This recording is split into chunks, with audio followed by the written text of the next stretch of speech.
बचपन से ही मेरी पढ़ाई सबसे बड़ी ताकत रही है। स्कूल हो या कॉलेज, हर जगह मैंने मेहनत से अपनी जगह बनाई। जब भी मैं कोई उपलब्धि हासिल करती तो मेरे पापा की आंखों में जो चमक होती थी वही मेरी सबसे बड़ी जीत होती थी। मम्मी अक्सर कहती कि इतना पढ़ लिख कर क्या करना है, आखिर एक दिन तो चूल्हा चौका ही संभालना है। उनकी बातें मुझे जरूर चुभती थी, लेकिन मैं उन्हें नज़रअंदाज कर देती क्योंकि मेरे लिए पापा का भरोसा ही सब कुछ था। मुझे पूरा यकीन था कि जब तक पापा मेरे साथ हैं मुझे कोई हरा नहीं सकता। उस दिन भी मैं बहुत खुश थी। मैंने पूरे कॉलेज में टॉप किया था। मोबाइल हाथ में लेकर दौड़ती हुई पापा के पास पहुंची और बोली, पापा देखिए मैंने कर दिखाया। जैसे ही उन्होंने रिजल्ट देखा उनकी आंखें भर आई। उन्होंने मुझे अपने गले से लगा लिया और कहा, मेरी बेटी, तुमने हमारा सिर्फ गर्व से ऊंचा कर दिया। मम्मी पास खड़ी थी। उन्होंने एक लंबी सांस लेकर कहा, काश ये डिग्रियां तुम्हारे नसीब भी खोल दे। मैंने उनकी बात पर ध्यान नहीं दिया। उस पल मेरे लिए बस एक पापा का गर्व मायने रखता था। लेकिन मुझे नहीं पता था कि मेरी खुशी बहुत थोड़े समय की मेहमान है। शाम को जब मैं घर लौटी तो घर का माहौल बदला हुआ था। रिश्तेदारों की भीड़ और मम्मी की रोती हुई आंखें देखकर मेरा दिल बैठ गया। तभी मुझे बताया गया कि पापा को दिल का दौरा पड़ा है और डॉक्टर ने कह दिया है कि अब वह कुछ ही दिनों के मेहमान हैं। ये सुनते ही मेरे पैरों तले जमीन खिसक गई थी। अभी कुछ देर पहले तो मैं उनके साथ हंस रही थी और अब मेरी पूरी दुनिया उजड़ती हुई नजर आ रही थी। मैं रोती हुई पापा के पास पहुंची। उन्होंने बहुत धीमी आवाज में मेरा हाथ पकड़कर कहा कि मरने से पहले वह मेरी शादी अपनी फैक्ट्री के एक वर्कर से करवाना चाहते हैं। ये सुनते ही मुझे गहरा झटका लगा। मैंने तुरंत मना कर दिया। मुझे विश्वास नहीं हो रहा था कि पापा इतना बड़ा फैसला मेरी मर्जी के बिना ले सकते हैं। लेकिन उन्होंने पहली बार मेरी बात सख्ती से काट दी। उन्होंने कहा कि जिंदगी भर उन्होंने मेरी हर बात मानी है, मेरी पढ़ाई में पूरा साथ दिया है, लेकिन अब इस फैसले पर वह मेरी एक बात नहीं सुनेंगे। मैंने मम्मी की तरफ देखा। उनके चेहरे पर एक अजीब सी मुस्कान थी। उसी पल मैं समझ गई कि जरूर मम्मी ने ही पापा के कान भरे होंगे। वह कभी नहीं चाहती थी कि मैं आगे पढूं या अपने पैरों पर खड़ी हो जाऊं। वह चाहती थी कि मैं जल्द से जल्द विदा हो जाऊं। मैं इस शादी के लिए बिल्कुल तैयार नहीं थी, लेकिन पापा की हालत देखकर मैं मजबूर हो चुकी थी। और कुछ ही घंटों के अंदर मेरी शादी बड़ी ही सादगी के साथ उस फैक्ट्री के वर्कर से करवा दी गई। शादी के बाद वह आदमी मुझे बिल्कुल पसंद नहीं था। जब मैं उसके घर पहुंची तो मैंने साफ कह दिया कि मुझसे दूरी बनाए रखे, बिना मेरी इजाज़त मेरे कमरे में आने की हिम्मत ना करे। मैंने से उसे तक ये कह दिया कि मुझे तुम जैसे वर्कर से घिन आती है। तुम दो कौड़ी के नौकर हो जो कभी मेरे पापा की फैक्ट्री में काम करते थे। फिर मैंने उसे साफ शब्दों में कह दिया कि मैं उसे कभी दिल से अपना पति नहीं मानूंगी। दिन ब दिन मैं उसे अपमानित करती रही, हर बात पर उसे यह एहसास दिलाती रही कि वह सिर्फ एक मजदूर है। आखिर एक दिन उसने वो बहुत शांति से मुझसे कहा कि वह मुझे इस रिश्ते से आज़ाद करता है क्योंकि उसे पता है कि मैं उसे कभी अपना पति नहीं मान पाऊंगी। ये सुनकर मैं अंदर ही अंदर बहुत खुश हो गई और मैं बिना कुछ सोचे घर छोड़कर निकलने लगी। तभी उसने मुझे जाते हुए एक संदूक पकड़ाते हुए कहा कि इसे अपने मायके जाकर ही खोलना। मुझे बहुत हैरानी हुई। जिस आदमी को मैं हमेशा तुच्छ समझती रही वह मुझे संदूक क्यों दे रहा था। जब मैं मम्मी के घर पहुंची और उन्हें बताया कि मेरा तलाक हो चुका है और उसके बाद जैसे ही मैंने वह संदूक खोला तो मेरे होश उड़ चुके थे, क्योंकि मेरा पति कोई मामूली इंसान नहीं बल्कि मेरा नाम अनन्या है। मेरी उम्र 25 साल है। मैं अपने माता पिता की इकलौती संतान हूँ। शायद इसी वजह से पापा की दुनिया मुझसे शुरू होकर मुझ पर ही ख़त्म हो जाती है। मेरे पापा एक बहुत बड़ी फैक्ट्री के मालिक हैं। आज तक उन्होंने मुझे कभी भी किसी चीज़ के लिए रोका नहीं। मेरी हर चाहत को अपनी ताकत से पहले रखा। पढ़ाई हो और या सपने हो, अपने फैसले पापा हमेशा मेरे साथ खड़े रहे। इसके बिल्कुल उल्ट मेरी माँ, जो दिन भर मुझे यह समझाती रहती कि किताबों में डूबी रहना ही सब कुछ नहीं होता। उनके हिसाब से मेरी पढ़ाई ससुराल में जाकर कोई काम नहीं आने वाली। अक्सर वह कहती कि लड़की को समय रहते घर गृहस्थी और शादी के बारे में सोचना चाहिए। ऐसे ही हर ताने और चिंता के बीच जब उनकी बातें ज़्यादा भारी हो जाती तब पापा बीच में आकर साफ शब्दों में कह देते कि अभी इसकी उम्र शादी की नहीं हुई है, इससे पहले अपने पैरों पर खड़ा होने दो। उस पल मुझे लगता है जैसे सारी दुनिया की ताकत पापा की एक बात में समा गई हो। मैं खुद को खुशकिस्मत मानती हूँ कि मेरे पास ऐसे पिता हैं जो रिश्तेदारों की सलाहों और समाज की जल्दबाजी के सामने दीवार बनकर खड़े रहते हैं। हर पारिवारिक मिलन में कोई ना कोई मुझसे शादी का जिक्र जरूर छेड़ देता, कोई उम्र गिनाता तो कोई रिश्तों की लाइन दिखाता। माँ भी कई बार चुपचाप उनकी बातों में हामी भर लेती, लेकिन मेरे पापा हर बार मुस्कुराकर साफ मना कर देते। वे कहते कि मेरी बेटी अभी सपने देख रही है, उसे पूरा हक है उन्हें जीने का। मैं जब भी टूटने लगती उनका यही विश्वास मुझे संभाल लेता। पापा मेरे लिए सिर्फ अभिभावक नहीं, मेरा सबसे बड़ा मजबूत सहारा है, जो हमेशा सही फैसला लेते हैं, मेरे लिए नहीं बल्कि मेरे भविष्य के लिए। और शायद इसी भरोसे की वजह से मैं आज भी निडर होकर कह पाती हूँ कि मैं पहले एक कामयाब इंसान बनना चाहती हूँ उसके बाद किसी के रिश्ते के बारे में सोचूंगी। एक शाम हम लोग चाचा जी के बेटे की शादी में गए। घर में चहल पहल थी, रिश्तेदारों की भीड़ और सवालों की बरसात। जैसे ही हम वहाँ पहुँचे, माँ ने मुस्कुराते हुए सबको बताया कि मैं दिन रात पढ़ाई में लगी रहती हूँ, लेकिन अब उम्र ऐसी हो गई है कि जिम्मेदारियों के बारे में भी सोचना चाहिए। उनकी बात सुनकर कुछ औरतें सिर हिलाने लगी, तो किसी ने हंसते हुए कहा कि पढ़ी लिखी लड़की अच्छी होती है, मगर आखिरकार उसे घर ही संभालना होता है। मैं चुपचाप खड़ी सब सुनती रही। हर शब्द जैसे मेरे भीतर चुभता जा रहा था। मुझे लगा जैसे मेरी पहचान सिर्फ भविष्य की बहू बनने तक ही सीमित रह गई हो। उसी शोर शराबे के बीच मैंने तय कर लिया कि मैं खुद को सिर्फ दूसरों की उम्मीदों तक नहीं बांधूंगी, बल्कि अपनी पहचान खुद बनाऊंगी। शादी से लौटते वक्त गाड़ी में खामोशी थी। घर पहुंचकर मैं सीधा अपने कमरे में चली गई। लेकिन कुछ देर बाद पापा मेरे पास आए। उन्होंने बिना कुछ पूछे मुझे बस इतना कहा कि आज मैंने बहुत समझदारी दिखाई है। किसी को जवाब ना देना आसान होता है और किसी को जवाब देना आसान होता है, लेकिन खुद को साबित करना उससे भी बहुत मुश्किल। उनकी बातों ने मेरे दिल को छू लिया। मैंने उनसे कहा कि सब चाहते हैं मैं जल्दी से किसी रिश्ते में बंध जाऊं, लेकिन मैं पहले अपने सपनों को पूरा करना चाहती हूँ। पापा ने मेरे सिर पर हाथ रखा और भरोसे से कहा कि उन्हें मुझ पर पूरा यकीन है। आखिरकार वह दिन भी आ गया जिसका मुझे बरसों से इंतजार था। मेरी मेहनत का फल मिलने वाला था और सुबह जैसे ही मेरी बेचैनी छिपाई नहीं छिप रही थी, हाथ अपने आप काँप रहे थे और दिल इतनी तेज धड़क रहा था जैसे हर धड़कन मेरे सपनों का हिसाब मांग रही हो। मोबाइल मेरी हथेलियों में थी और नज़र बार बार स्क्रीन पर अटक जा रही थी। उसी वक्त माँ ने दूसरे कमरे में आवाज़ लगाई कि कुछ घरेलू काम निपटा दूँ, मगर उस पर मेरा ध्यान किसी और ही दुनिया में था। जैसे रिजल्ट खुला, कुछ सेकंड के लिए सब कुछ थम सा गया। आंखों को यकीन नहीं हुआ। मेरे अंदर उम्मीद से कई ज़्यादा थे और मेरे नाम मेरिट लिस्ट में सबसे ऊपर चमक रहा था। खुशी का ऐसा सलाब आया कि मेरे मुंह से खुद ब खुद पापा का नाम निकल गया। वो दौड़ते हुए आए। मैंने बिना कुछ कहे मोबाइल उनके हाथ में थमा दिया। उनकी आंखों में नमी थी, चेहरे पर गर्व और आवाज़ में वो भरोसा जिसने हमेशा मुझे संभाला था। उन्होंने मुझे गले लगाया और कहा कि आज सच में मुझे मेरी बेटी पर नाज है। कुछ देर बाद माँ भी आ गई। उन्होंने बस इतना कहा कि उम्मीद है ये पढ़ाई तुम्हारे भविष्य के काम आए। उनके शब्द में दुआ कम और चिंता ज़्यादा थी, लेकिन उस वक्त मेरे लिए पापा की खुशी ही सब कुछ थी। उसी शाम पापा ने अपनी तरफ से छोटा सा जश्न रखा और जिन लोगों ने सालों से उनका साथ दिया था सबको मिठाई भिजवाई। हर फ़ोन कॉल, हर बधाई मुझे और मजबूत बना रही थी। अगले दिन पापा ने साफ कहा कि अब मुझे अपने करियर की तरफ कदम बढ़ाना चाहिए। उनकी सलाह पर मैंने उसी क्षेत्र में हिस्सा लिया जिसमें मैंने पढ़ाई की थी। कुछ ही दिनों में इंटरव्यू का बुलावा आया। मैं वहां पूरे आत्मविश्वास के साथ पहुंची, बिना डर बिना झिझक। जब उसका नतीजा आया तो मैं खुद भी हैरान रह गई। मुझे मेरी उम्मीद से कई बेहतर अवसर मिला था। वह खबर लेकर मैं सीधे पापा के पास पहुंची। शब्द गले में अटक रहे थे, आंखें चमक रही थी और दिल कह रहा था कि आज मेरी लड़ाई सिर्फ मेरी नहीं रही। आज मेरी जीत में उस विश्वास की भी जीत थी जो सालों से मेरे साथ खड़ा रहा। पापा, मुझे नौकरी मिल गई है। मेरी बात सुनते ही उनके चेहरे पर वही चमक लौट आई। उन्होंने मुझे गले से लगा लिया और कहा, आज तूने साबित कर दिया कि मेरी सोच गलत नहीं थी। मेरी बेटी सच में कुछ कर दिखाने वाली है। जब मम्मी को यह खबर मिली तो वह कमरे में आई। उनके चेहरे पर खुशी नहीं बल्कि चिंता थी। इतनी बड़ी नौकरी, ये सब लड़कियों के बस की बात नहीं होती। उन्होंने कहा, ज़्यादा आगे बढ़ोगे तो रिश्ते भी पीछे हट जाएंगे। शादी भी जरूरी होती है बेटी। मैंने धीरे लेकिन मजबूती से जवाब दिया, मुझे रिश्ते मेरी समझ और मेरे काम से मिलने चाहिए, सिर्फ इसलिए नहीं कि मैं चुपचाप घर में बैठी रहूं। मम्मी मेरे सामने खड़ी रही, पर उनके पास अब कोई ठोस जवाब नहीं था। बस इतना कह सकी कि आखिर घर तो तुम्हें ही संभालना है। उसी शाम पापा ने फैक्ट्री में एक छोटा सा आयोजन रखा। मजदूरों की कतार लगी थी। हर कोई मुझे बधाई दे रहा था। पापा माइक पर खड़े होकर मेरे बारे में बोल रहे थे। उनकी आवाज़ में गर्व साफ झलक रहा था और मैं दूर खड़ी ये सब सोच रही थी। ये सिर्फ मेरी जीत नहीं, ये उस भरोसे की जीत है जो एक पिता ने अपनी बेटी पर किया है। तभी वहाँ एक कोने में कुछ औरतों का छोटा सा झुंड बन गया था। उनकी नज़रें मुझ पर टिक गई थी और वह फुसफुसाहट धीरे धीरे साफ शब्दों में बदलने लगी। कोई अफसोस भरी आवाज़ में कह रही थी, लड़की तो होशियार है, इसमें कोई शक नहीं, पर अब देखना ये इसकी शादी कहाँ होगी। दूसरी औरत ने बात को आगे बढ़ाते हुए ताना मार दिया, इतनी पढ़ी लिखी और इतनी बड़ी नौकरी वाली लड़कियों के लिए लड़के कहाँ मिलते हैं आजकल। कोई तीसरी बोली, ज़्यादा पढ़ा लिखा देने से क्या होता है, आखिर में तो ससुराल जाकर रसोई संभालनी है।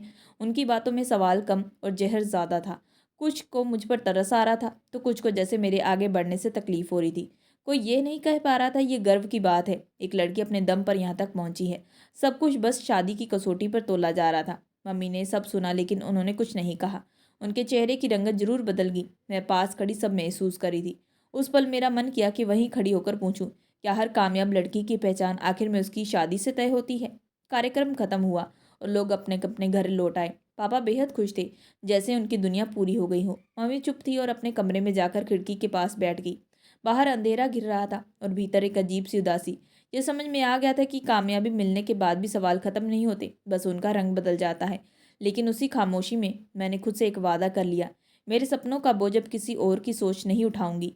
मेरे पास मेरी मेहनत थी और पापा का भरोसा, और वही मेरे लिए काफ़ी था। कुछ दिनों बाद एक शाम पापा ने मुझे अपने पास बुलाया। उनकी बात में अपनापन था, लेकिन आंखों में सोच की गहराई। बेटा, उन्होंने कहा, एक पुराने दोस्त है, उनका बेटा सीधा साधा, जमीन से जुड़ा हुआ, ज़्यादा दिखावा नहीं, लेकिन इंसान अच्छा है। उन्होंने तुम्हारे बारे में पूछा है। उन्होंने तुरंत ये भी जोड़ दिया कि मैं कोई फैसला तुम पर थोपना नहीं चाहता, सिर्फ इसलिए बता रहा हूँ क्योंकि मुझे इंसान सही लगा। आगे बढ़ना है या नहीं, ये पूरी तुम पर जिम्मेदारी है।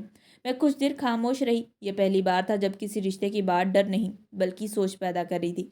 मैंने बस इतना कहा, पापा अगर आपको लगता है कि वह इंसान ठीक है तो मिल लेने में मुझे कोई आपत्ति नहीं। मेरे जवाब से पापा को सुकून मिला। मम्मी को जब ये बात पता चली तो उनके चेहरे पर उम्मीद साफ नजर आई। वह पूरे मन से तैयारियों में लग गई, जैसे उन्हें लग रहा हो कि अब सब कुछ अपनी जगह पर आने वाला है। तय दिन पर पापा के दोस्त और उनका बेटा आए।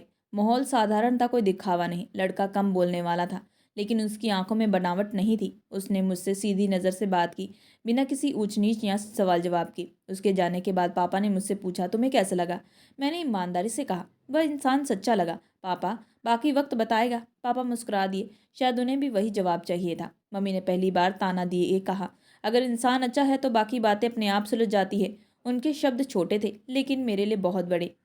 सब कुछ ठीक ठाक चल रहा था। घर में फिर से रोजमर्रा की बातें, वही सुकून भरा माहौल लौट आया था। लेकिन एक दिन अचानक फिर से पापा फैक्ट्री से जल्दी घर आ गए। उनका चेहरा उतरा हुआ था, आंखों में वह चमक नहीं थी जो अक्सर होती थी। उन्होंने बिना कुछ कहे मेरे पास आकर बैठने का इशारा किया। कुछ पल वो खामोश रहे, फिर भारी आवाज में बोले, मुझे माफ़ कर दो मेरी बच्ची, मुझसे बहुत बड़ी गलती हो गई। उनकी यह बात सुनकर मैं घबरा गई। मैंने तुरंत पूछा, पापा आखिर हुआ क्या है?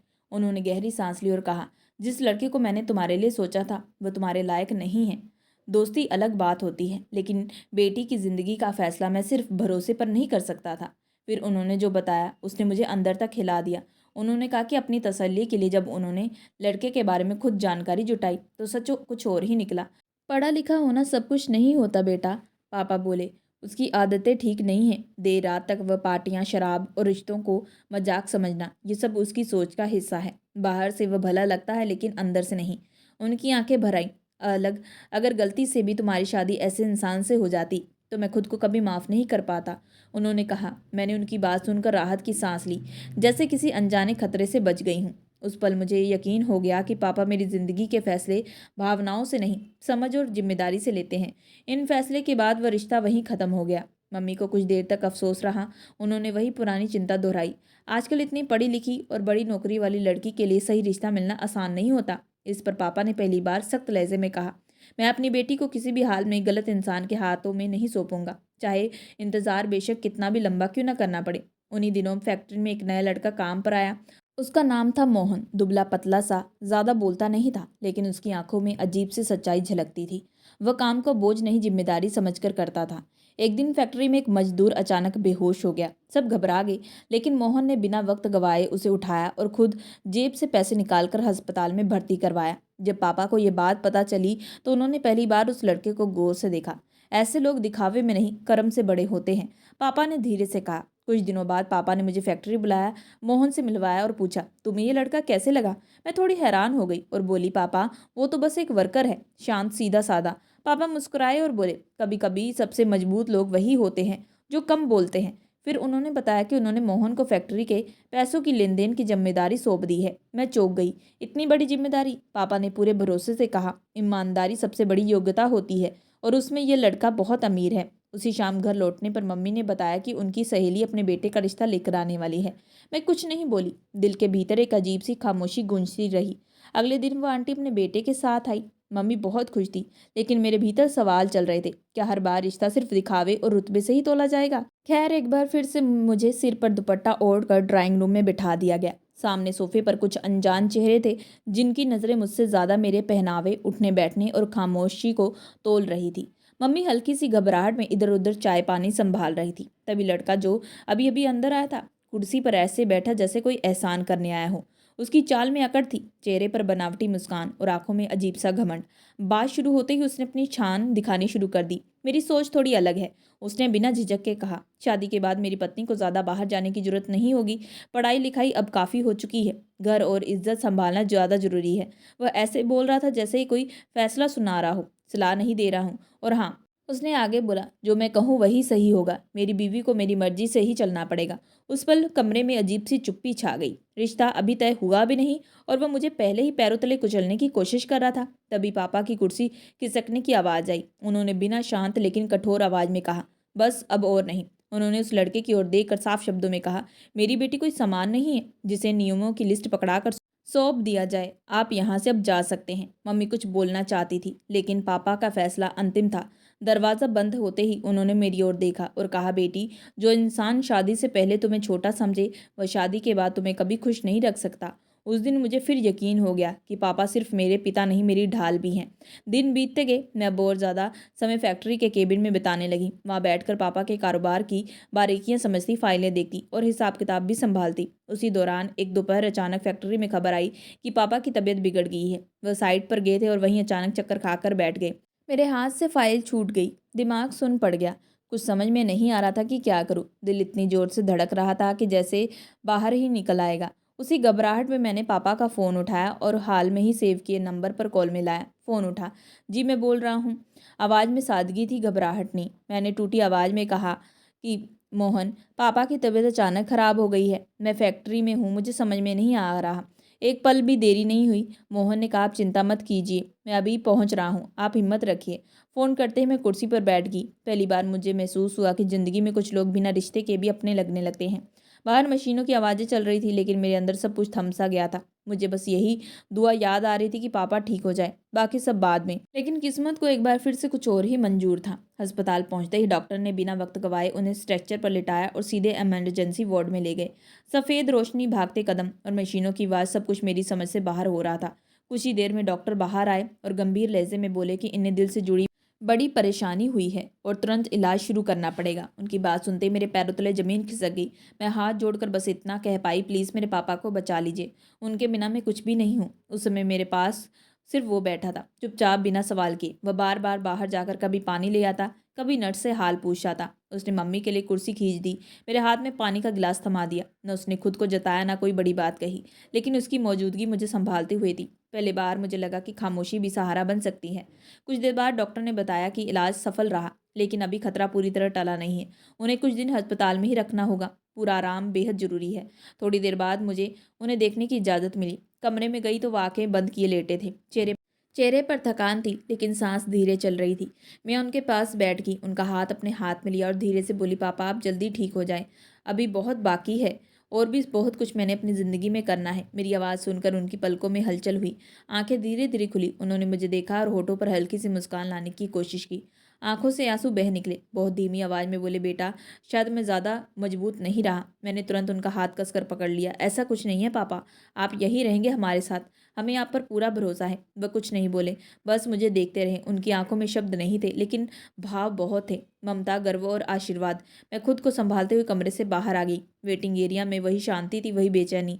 मम्मी एक तरफ बैठी थी और उनके पास वही इंसान था जो बिना कुछ कहे सब समझ रहा था। पहली बार मम्मी की आवाज़ में उसके लिए अपनापन महसूस हुआ। वह रात बहुत लंबी थी, हर मिनट जैसे घंटों में बदल रहा था।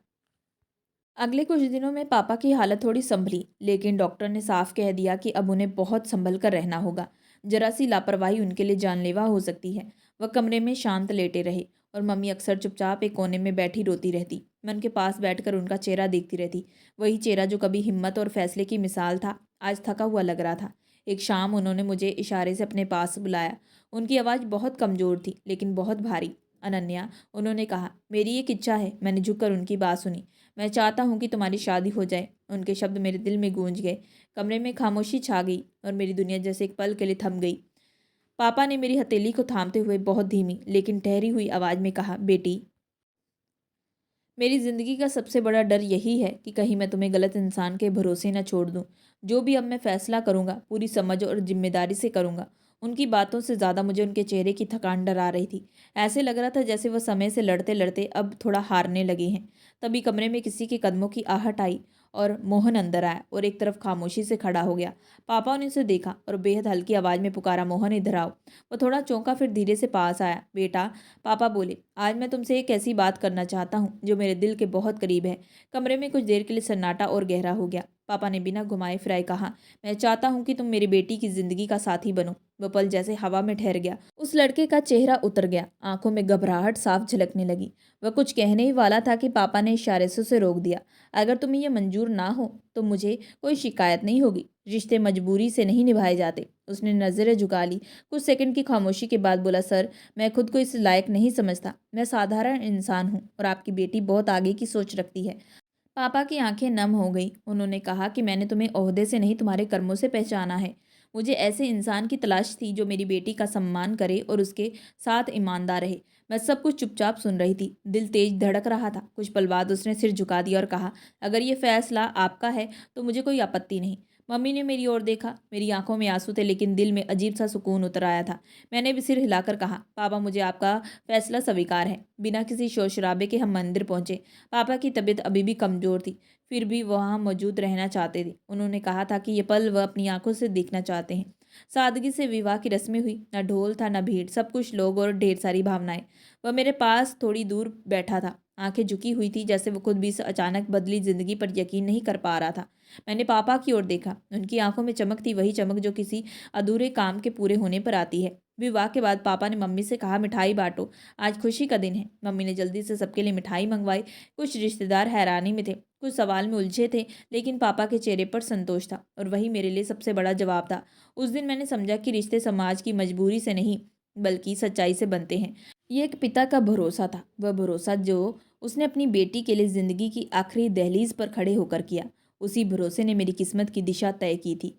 शाम को मोहन मेरे कमरे के बाहर रुका, कुछ पल चुप रहा, फिर धीमी आवाज में बोला, मुझे पता है ये सब तुम्हारे लिए अचानक और भारी है।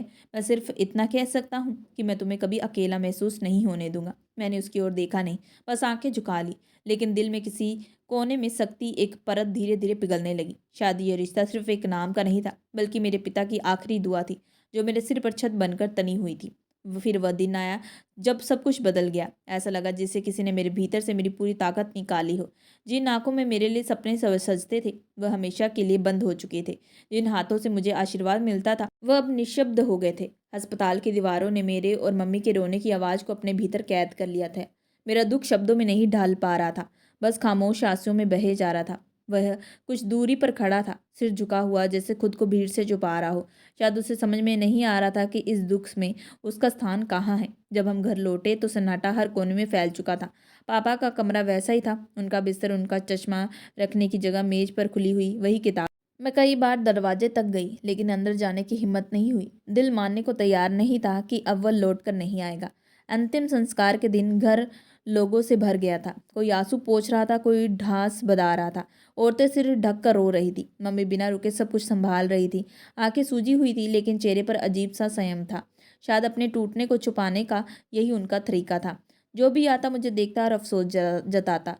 कोई नहीं जानता था कि जिसे सहारा समझा जा रहा है वह रिश्ता मेरे लिए अभी एक खामोश दीवार से ज़्यादा कुछ नहीं था। उसने वही किया जो उससे उम्मीद की जाती थी। उसने रिश्तेदारों का ध्यान रखा, हर रस्म की तैयारी संभाली, मम्मी के पास बैठा रहा, हर जिम्मेदारी निभाई, लेकिन हमारे बीच शब्दों की जगह खाली थी। एक दीवार थी, ना वो तोड़ पाया ना मैं उसे गिरा सकी। तभी एक औरत पास आई और बोली, तुम खुशकिस्मत हो बेटी, तुम्हारी शादी तुम्हारे पिता की रजामंदी से हुई है, उनका आशीर्वाद तुम्हारे साथ है। ऐसे रिश्ते कभी गलत नहीं होते। मैंने कुछ नहीं कहा, बस चुप रही, क्योंकि कुछ आशीर्वाद ऐसे होते हैं जिनका बोझ भी आंसुओं के साथ ही उठाना पड़ता है। मोहन अब रोज समय पर निकल जाता, अंधेरा ढलने के बाद ही लौटता। घर में उसके कदमों की आहट होती, लेकिन मेरे जीवन में उसका कोई प्रवेश नहीं था। वह मम्मी से हालचाल पूछता, उनके पास बैठता, मगर मुझसे जैसे कोई रिश्ता ही नहीं था। और सच कहूँ, मुझे भी यही दूरी चाहिए थी। उसी चुप्पी में मुझे एक अजीब सा सुकून मिलता था। धीरे धीरे मैंने खुद को अपने कमरे में सीमित कर लिया। दरवाज़ा अक्सर बंद रहता। खाने का वक्त होता तो मम्मी आवाज़ देती, कभी खा लेती, कभी मन नहीं करता तो यूं ही छोड़ देती। कुछ दिनों बाद वह मम्मी साथ मेरे कमरे तक आए। बहुत नरमी थी उनके शब्दों में, बहुत चिंता उनके चेहरे पर थी, लेकिन वह सब मेरे भीतर कहीं टकरा कर लौट गया। मेरे दिल उस वक्त किसी भी एहसास को स्वीकार करने की हालत में नहीं था। कई रातें यूं ही गुजर गई। मैं कमरे के कोने में बैठकर तस्वीर को देखती रहती, वही चेहरा जो अब सिर्फ फ्रेम में बचा था। आंखें थक जाती, लेकिन सवाल नहीं थकते। इतना जल्दी क्यों चले गए आप पापा? और मुझे ऐसे रास्ते पर छोड़ गए जहाँ मैं खुद को पहचान भी नहीं पा रही। मगर इन सवालों का जवाब देने वाला अब कोई नहीं था। बस एक लंबी खामोशी थी, न उसमें प्यार था न गुस्सा, बस एक खालीपन जो हर दिन गहरा होता जा रहा था। समय अपनी रफ्तार से चलता रहा। उनके जाने को 1 साल से ज़्यादा हो गया था। एक दोपहर मम्मी मेरे पास आकर बैठी। उनकी आवाज़ में झिझक थी। उन्होंने कहा, वक्त आ गया है कि मैं अपने नए घर चली जाऊं। एक पल को मुझे लगा जैसे ज़मीन खिसक गई हो, उंगलियां ठंडी पड़ गई। मैंने उनकी ओर देखा और अन्यास पूछ बैठी, क्या मैं यहाँ बोझ बन गई हूँ? उनके चेहरे पर दर्द साफ झलक आया। उन्होंने तुरंत मेरा हाथ पकड़ लिया। नहीं बेटी, ऐसा मत सोचो। तुम मेरी सांसों में हो, लेकिन तुम्हारे पिता चाहते थे कि तुम अपने जीवन की शुरुआत अपने पति के साथ करो। मेरे होठों एक फीकी सी मुस्कान आ गई, ऐसी मुस्कान जिसमें हंसी से ज़्यादा थकान थी। शुरुआत किसके साथ? मैंने मन ही मन सोचा, उस इंसान के साथ जिससे मेरी खामोशी भी बात नहीं करती। मम्मी की आंखें भर आई। उन्होंने मेरे सिर पर हाथ फेरा। कभी कभी जिंदगी ऐसे मोड़ लेती है जो दिल को नहीं, वक्त को सही लगते हैं। मैं कुछ नहीं बोली। अब आंसू भी जैसे थक चुके थे। मैं भीतर बस एक सन्नाटा रह गया था। अगले दिन घर में हलचल शुरू हो गई। बिना मुझसे पूछे तैयारियां होने लगी। मिठाइयों के डब्बे, कपड़ों की तहें, फोन पर रिश्तेदारों से बातें, सब कुछ जैसे किसी और की कहानी थी। मैं बस देख रही थी, एक ऐसी दुल्हन की तरह जो अपनी ही रस्मों में पराई हो गई थी। मेहंदी के वक्त हाथ कांप रहे थे, लोग हंस रहे थे, कैमरे चमक रहे थे और मैं मूर्ति की तरह बैठी थी। भीतर बहुत कुछ टूट रहा था, मगर बाहर कोई आवाज़ नहीं थी। विदाई के दिन सुबह से ही घर बदलने लगा। मम्मी ने मेरी चीज़ें हर एक एक करके समेटनी शुरू की। मेरी किताबें, मेरी डायरी और वह तस्वीर, सब एक संदूक में रख दिया। ये सब तुम्हारे साथ जाएगा। मेरा दिल उस वक्त चीखना चाहता था, मुझे मत भेजो, यही मेरा घर है। लेकिन आवाज़ गले में अटक गई। रस्मों के आगे मेरी खामोशी हार गई। मम्मी ने सिर पर हाथ रखा, आशीर्वाद दिया और मैं समझ गई कि अब लौटना मुमकिन नहीं। गाड़ी चल पड़ी। पीछे मुड़कर देखा तो घर दूर होता गया, जैसे मेरी जिंदगी वहीं ठहर गई। सफ़र भर वह सामने बैठा बाहर देखता रहा। एक बार भी मोहन ने मेरी ओर नहीं देखा। नए घर की दहलीज पर कदम रखते दिल बैठ सा गया। मैं दुल्हन बनकर अंदर आई, लेकिन भीतर सिर्फ एक डर और अजीबपन था। मैंने मन ही मन तय कर लिया था कि जब तक मैं खुद नहीं चाहूंगी तब तक मैं उसे अपने करीब नहीं आने दूंगी, न ही उसे पति का हक दूंगी और न इस रिश्ते को स्वीकार करूंगी। क्योंकि कहीं ना कहीं मुझे लगता था कि यह सब उसी की वजह से हुआ था। अगर वह हमारे फैक्ट्री में काम करने नहीं आता तो शायद मेरे पिताजी मेरी शादी उससे कभी ना करवाते। मेरे दिल में उसके लिए एक दबा दबा गुस्सा था। उस रात जब वह कमरे में आया और मेरे पास आने लगा तो मैं गुस्से में खड़ी हो गई। तेज आवाज में कह दिया कि उसने मुझसे ज़बरदस्ती शादी की है। मेरे शब्द सुनकर उसका चेहरा एक पल में उतर गया। मुझे लगा वह बाहर चला जाएगा, लेकिन कुछ देर बाद वह फिर कमरे में लौटा। मैं बिस्तर से उठकर चिल्लाई, क्या तुम्हें समझ में नहीं आता? अब क्या ज़बरदस्ती करने का इरादा है क्या? वह मेरी तरफ बढ़ा, लेकिन बेहद शांत आवाज़ में बोला, शांत हो जाओ और मेरे जाने के बाद इस संदूक को खोलना, इसे पढ़ लेना और हो सके तो मुझे माफ़ कर देना। इतना कहकर वह कमरे से चला गया। उसके बाद हमारे बीच अजीब सा सन्नाटा रहने लगा। दिन बीतते गए, 1 महीना निकल गया। मैं रोज़ उसे ताने देती, कभी उसकी हैसियत पर, कभी उसकी पढ़ाई पर, कभी ये कहकर कि वह किसी काम के काबिल नहीं है। लेकिन वह चुपचाप सब सुनता रहा, कभी जवाब नहीं दिया, कभी पास आने की कोशिश नहीं की। उल्टा मेरी हर बात को मानता, मेरी सेवा करता और मेरे लिए पढ़ने की किताबें तक ला कर देता। धीरे धीरे मेरा गुस्सा कम होने लगा था, लेकिन मन में सवाल उठने लगे, मैं इतना गलत बोलती हूँ फिर भी ये इंसान कुछ क्यों नहीं कहता? शायद मेरी सोच बदलने लगी थी। फिर एक दिन वह घर नहीं आया। एक दिन, दूसरा दिन और तीसरा दिन, फिर चौथा दिन भी बीत गया। अब मुझे बेचैनी होने लगी कि कहीं वह मेरे तानों से परेशान होकर मुझे छोड़कर तो नहीं चला गया। इसी डर में मैंने वही संदूक खोला जो शादी की रात उसने दिया था। जैसे ही वह संदूक खोला तो मेरी आंखें उस चिट्ठी पर टिक गई। उसे पढ़ते ही मेरे होश उड़ गए। उसमें लिखा था, जिसे मैं मामूली सा वर्कर समझती रही, वह असल में एक पुलिस इंस्पेक्टर है। उसे मेरे पापा की फैक्ट्री में हो रही एक साजिश की जांच के लिए भेजा गया था। किसी ने अवैध सप्लाई के झूठे सबूत बनाकर मेरे पापा का नाम खराब करने की कोशिश की थी, जबकि वह जानता था कि मेरे पापा ईमानदार इंसान हैं। जांच के दौरान ही पापा की तबीयत खराब हो गई और कुछ दिनों बाद उन्होंने हमारी शादी तय कर दी। वह सच बताना चाहता था, लेकिन पापा का भरोसा तोड़ने की हिम्मत नहीं कर पाया। उसने लिखा कि पहली नज़र में ही वह मुझे दिल दे बैठा था, लेकिन उसे नहीं पता था कि किस्मत उसे मेरा पति बना देगी। चिट्ठी पढ़ते पढ़ते मैं रो पड़ी। मुझे अपने हर शब्द, हर ताने पर शर्म आने लगी। उसी वक्त दरवाज़ा खुला, वह कमरे में दाखिल हुआ। उसके माथे पर गहरी चोट थी। उसे देखती मैं दौड़कर उसके पास गई और पूछा, ये क्या हुआ? वह हैरानी से मुझे देखता रह गया। शायद पहली बार उसने मेरी आंखों में चिंता देखी थी। मैंने तुरंत कह दिया कि मैंने संदूक में रखी चिट्ठी आज पढ़ ली है। उसकी आंखें फैल गई। उसने शर्मिंदगी से सर झुका लिया। मुझे माफ़ कर दो। मुझे पता है कि तुम मुझे धोखेबाज समझोगी, लेकिन मैंने तुम्हें या तुम्हारे पापा को धोखा नहीं दिया। मैंने उसके होठों पर हाथ रख दिया और कहा, बस अब और नहीं, कुछ मत कहो, मुझे सब कुछ पता चल चुका है। मेरी आवाज़ काँप रही थी। मैंने रोते हुए कहा, कि मैंने तुम्हारे साथ बहुत गलत किया है। तुम 4 दिन घर नहीं थे, तब मुझे तुम्हारा एहसास हुआ। उसकी आंखों में आंसू थे, लेकिन चेहरे पर सुकून। उस पल हमारे बीच की सारी गलतफहमियां टूट चुकी थी। यह रिश्ता अब मजबूरी नहीं रहा था, अब यह भरोसे और समझ का रिश्ता बन चुका था। शायद प्यार ऐसे ही जन्म लेता है, नफरत और गलतफहमी के अंधेरे से निकलकर सच और धैर्य की रोशनी में। तो दोस्तों, मैं आशा करती हूँ कि आप लोगों को ये कहानी पसंद आई होगी। अगर आप लोगों को ये कहानी पसंद आई है, तो प्लीज़ हमारे चैनल को लाइक और सब्सक्राइब जरूर करिएगा एंड बेल आइकन का बटन जरूर दबाइएगा।